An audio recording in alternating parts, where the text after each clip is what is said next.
ঝালকাঠির কাঠালিয়ায় উপজেলা প্রশাসনের উদ্যোগে বিশ্ব শিক্ষক দিবস পালিত। এ সময় উপস্থিত ছিলেন কাঠালিয়া উপজেলা নির্বাহী অফিসার ও কাঠালিয়া উপজেলার সকল শিক্ষকবৃন্দ।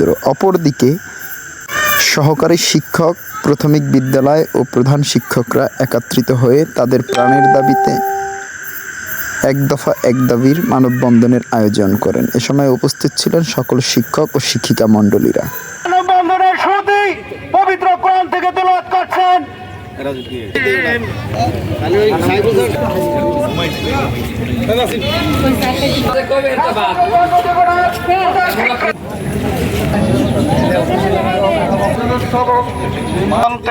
মনুষ্য পার্থ সর্বস্ব গীতা মাহাত্ম্যম গঙ্গা গীতা চ সাবিত্রী সীতা তিনাশিনী বেদত্রয়ী পরানন্দা তত্ত্বার্থ।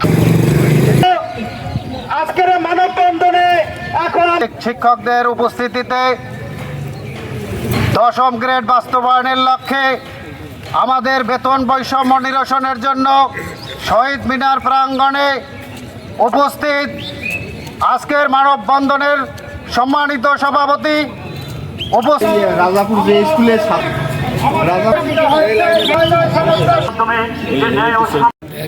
শিক্ষকবৃন্দ, আজকের বক্তব্য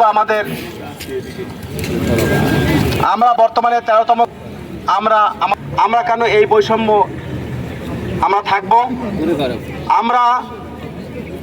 আপনারা জানেন প্রাথমিক সহকারী শিক্ষকদের নিয়োগযোগ্যতা 13তম গ্রেড।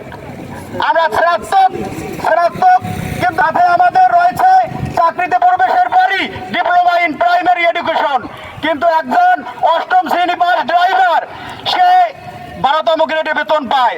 এ লজ্জা আমাদের শিক্ষক জাতির। আমাদের ড্রাইভার ভাইদের সাথে কোনো বিমাদসুলভ আচরণ নাই কিনা। সরকারি মাধ্যমিক বিদ্যালয় সহকারী শিক্ষক পদে নিয়োগযোগ্যতা স্নাতক সমমান, বেতন গ্রেড 10ম। পুলিশ সাব ইন্সপেক্টর পদে নিয়োগযোগ্যতা স্নাতক সমমান, বেতন গ্রেড 10ম। নার্সদের নিয়োগযোগ্যতা এইচএসসি ডিপ্লোমা ইন নার্সিং, বেতন গ্রেড 10ম।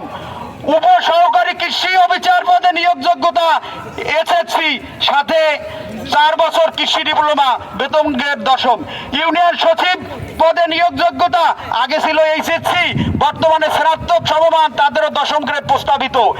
বিভিন্ন বিদ্যালয় বিভিন্ন মন্ত্রণালয়ের প্রশাসনিক কর্মকর্তা পদে নিয়োগযোগ্যতা স্নাতক, তারা 10ম এবং 9ম গ্রেডে বেতন পাচ্ছে। এছাড়াও একই কারিকুলাম, একই সিলেবাস, একই শিক্ষার্থীদের নিয়ে কাজ করা পিটিআই সংলগ্ন পরীক্ষণ বিদ্যালয় শিক্ষক পদে নিয়োগযোগ্যতা স্নাতক, 1.5 বছরের সাথে ডিপ্লোমা ইন প্রাইমারি এডুকেশন। আমাদেরও একইভাবে আমাদের স্নাতক আমাদের শিক্ষকতা যোগ্যতা, সাথে রয়েছে ডিপ্লোমা ইন প্রাইমারি এডুকেশন। তারা 10ম গ্রেড পেলে কেন আমরা 13তম গ্রেডে থাকবো? আমাদের ন্যায্য অধিকার, আমাদের প্রাথমিক বিদ্যালয়ের সহকারী শিক্ষকদের